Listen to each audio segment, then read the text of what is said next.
আলহামদুলিল্লাহ আমাদের কিছুদিন পরেই রমজান শুরু হয়ে যাবে। আমরা একটা রমজানের বিষয়ে প্রস্তুতি গ্রহণ করতে হবে। একটা প্রস্তুতির ভিতরে আমরা একটু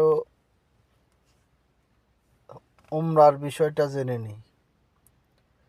রাসূলুল্লাহ সাল্লাল্লাহু আলাইহি সাল্লাম বলেছেন, রমজান মাসে উমরা করা আমার কাছে হজ আদায় করার সমতুল্য।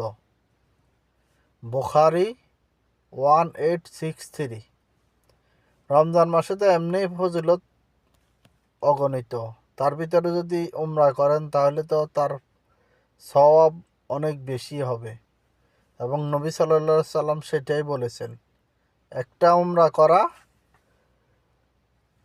করা ওনার কাছে হজ করার মতো। তো যাদের সমর্থন আছেন তারা যেন উমরা করে। জাযাকামুল্লাহ।